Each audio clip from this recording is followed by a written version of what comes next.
اسی طرح میرے بھائیو اور عزیز دوستو بزرگوں، حضرت عقبہ ابن عامر رضی اللہ تعالیٰ عنہ سے روایت ہے، ترمذی کی روایت ہے، فرماتے ہیں کہ حضور پاک علیہ الصلاۃ والسلام نے ارشاد فرمایا، لو کان بعدی نبی لکان عمر بن الخطاب،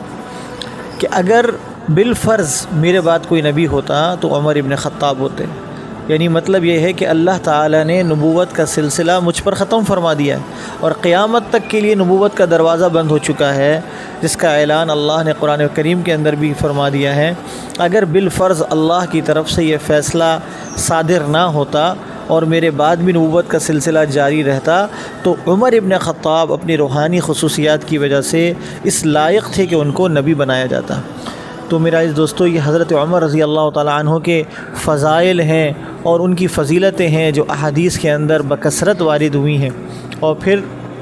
اللہ کے رسول صلی اللہ علیہ وسلم کی یہ صحابی حضرت عمر ابن خطاب رضی اللہ تعالیٰ عنہ جو خلیفہ ثانی ہیں، خلیفہ راشد ہیں، اور میں نے آپ حضرات کے سامنے بیان کیا کہ 22.5 لاکھ مربع کلومیٹر کے اوپر اس وقت آپ کی حکومت تھی اور مختلف جگہوں کے اوپر اسلامی لشکر جو ہے وہ پہنچ چکے تھے، اور اللہ رب العزت نے مسلمانوں کو بہت زیادہ فتوحات عطا فرمائی تھی۔ اور حضرت عمر رضی اللہ تعالیٰ عنہ کے دور میں ہی بیت المقدس سب سے پہلے مسلمانوں کے قبضے میں آیا، اور حضرت عمر رضی اللہ تعالیٰ عنہ کے ہاتھ میں یہ بیت المقدس جو ہے آپ کے ہاتھ سے جو ہے فتح ہوا۔ تو یہ حضرت عمر رضی اللہ تعالیٰ عنہ کے کارنامے ہیں۔ اگر ہم حضرت عمر رضی اللہ تعالیٰ عنہ کے دور حکومت کو دیکھیں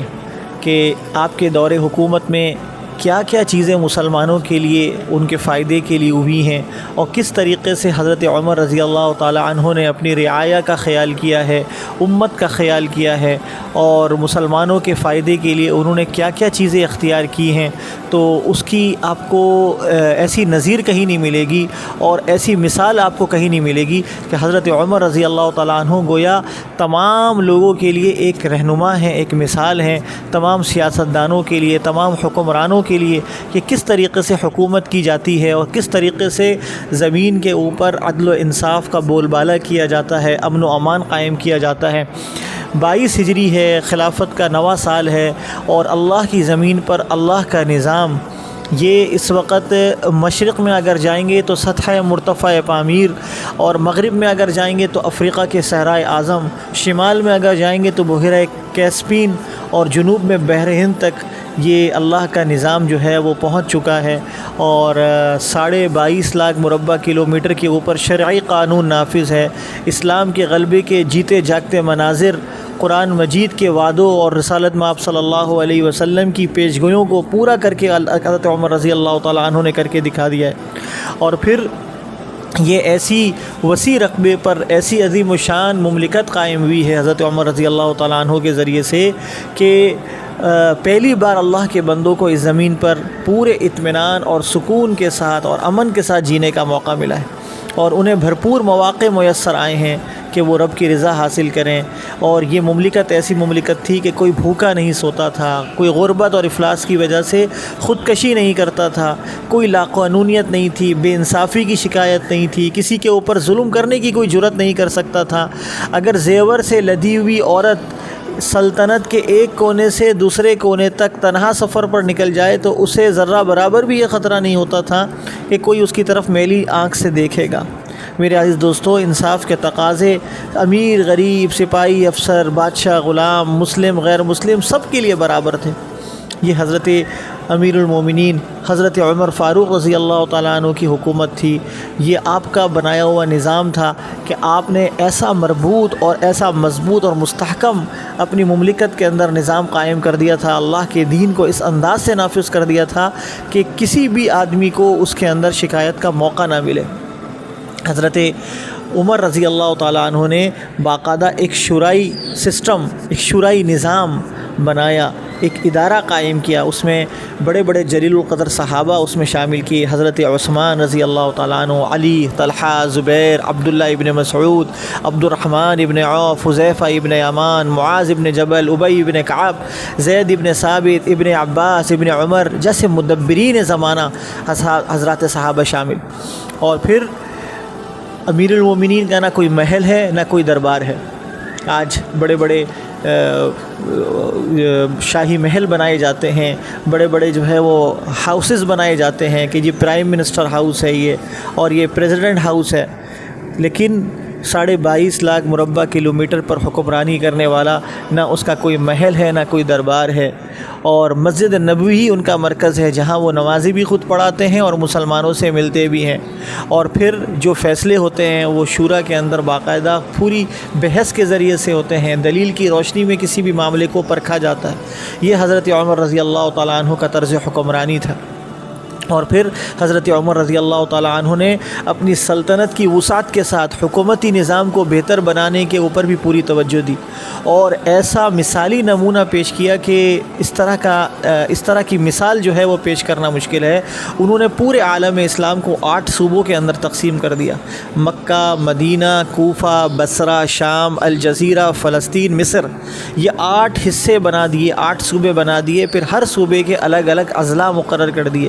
اور پھر ان کے اوپر بہترین قسم کے افراد کا تقرر کیا، ان کی اچھی معقول تنخواہیں مقرر کی کہ وہ فکر معاش سے آزاد ہو کر دین و ملت کی خدمت کے اندر مستقل صبح شام لگے رہے۔ حضرت خالد ابن عاص کو مکہ مکرمہ کا گورنر بنا دیا، کوفہ میں سعد ابن ابی وقاص گورنر بن گئے ہیں، بصرہ میں ابو موسیٰ عشری ہیں، شام میں حضرت معاویہ ہیں،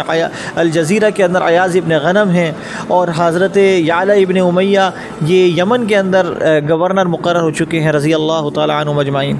حضرت عمر رضی اللہ تعالیٰ عنہ کے زمانے میں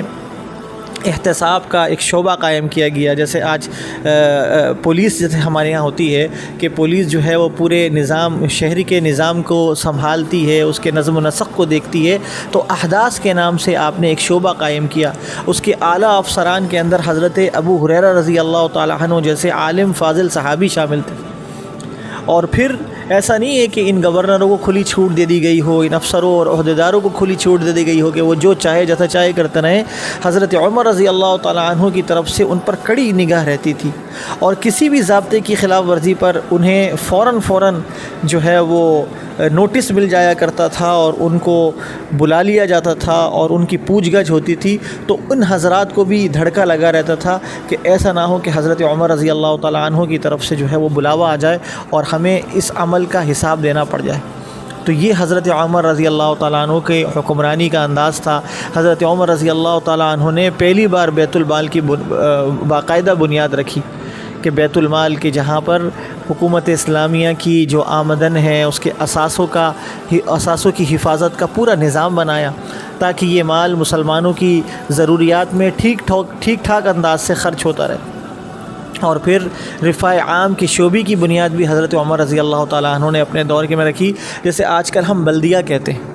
جیسے ہم بلدیہ ہے جس کے اندر میونسپل کمیٹی جیسے ہم کہتے ہیں، تو اس کو حضرت عمر رضی اللہ تعالیٰ عنہ نے اس زمانے کے اندر اس کا کام کیا تھا رفاع عام کا، کہ ہر صوبے میں ہر ضلع میں سرکاری عمارتوں کی تعمیر ہے، نہروں کی کھدائی ہے، سڑکیں اور پل بنانے کا سلسلہ بنانا ہے۔ مدینہ طیبہ سے لے کے مکہ مکرمہ تک کی جو شہرہ تھی اس کو خاص طور سے حضرت عمر رضی اللہ تعالیٰ عنہ نے محفوظ بنایا تھا،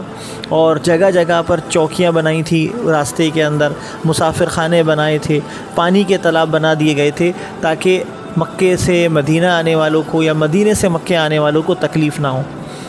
یہ حضرت عمر رضی اللہ تعالیٰ عنہ کا طرز حکمرانی ہے۔ اور میں آپ کو بتاؤں کہ جرائم کی شرح بہت کم حضرت عمر رضی اللہ تعالیٰ، جہاں عدل و انصاف ہوگا، جہاں امن و امان ہوگا، آپ اندازہ کر سکتے ہیں کہ وہاں پر جرائم کہاں سے ہو سکتے ہیں، لیکن جرائم کی شرح بہت کم ہے۔ لیکن حضرت عمر رضی اللہ تعالیٰ عنہ کی نگاہ دور رس ہے، وہ آگے کے احوال کو بھی سامنے رکھتے ہیں کہ آج کے زمانے کو اگر ہم چھوڑ دیں اور اگلے زمانے کے اوپر نگاہ رکھیں تو اگلے زمانے میں کیا کیا مسائل پیش آئیں گے۔ تو حضرت عمر رضی اللہ تعالیٰ عنہ نے مستقبل کو سامنے رکھتے ہوئے مجرموں کو سزا دینے کے لیے قید خانے بھی تعمیر کروا رہے ہیں،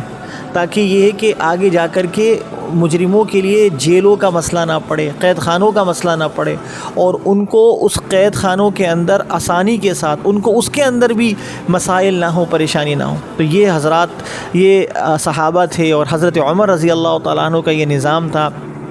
جس کو اعلیٰ ترین انداز سے حضرت عمر رضی اللہ تعالیٰ عنہ نے اپنے نظام حکومت کو چلایا۔ اور پھر آپ نے مردم شماری بھی کروائی، اور تمام بالغ مسلمانوں کو 2 حصوں میں تقسیم کیا۔ ایک حصے کو باقاعدہ آپ نے فوج کی حیثیت دے کر اس کے لیے تنخواہیں مقرر کی، اور دوسرے حصے کو آپ نے کہا کہ بھی تم تعلیم میں لگو، تجارت میں لگو، زراعت اور صنعت کے اندر لگو، لیکن ان کو بھی ایک رضاکار کا درجہ دیا گیا کہ جب بھی کبھی کسی وقت آپ کو ضرورت پڑے گی ہم فوری طور سے جو ہے جہاد کے لیے بلائیں گے، لڑائی کے لیے بلائیں گے۔ ان کو متوعہ کہا جاتا تھا، اور ان کے لیے بھی سالانہ تنخواہیں آپ نے مقرر فرمائیں۔ اور پھر آپ نے معزز اور ضرورت مند شہریوں کا، خواتین تک کا بھی سرکاری وظیفہ مقرر کیا۔ شیر خوار بچے کا وظیفہ کم از کم 100 درہم، اس زمانے کا درہم آج کے حساب سے تقریباً 20,000 روپے بنتے ہیں، آپ نے مقرر کیا۔ تو یہ حضرت عمر رضی اللہ تعالیٰ عنہ تھے جنہوں نے اس انداز سے اپنی حکومت کو چلایا کہ ہر آدمی کو اس کا حق ملا، کسی آدمی کو تکلیف نہ ہوئی۔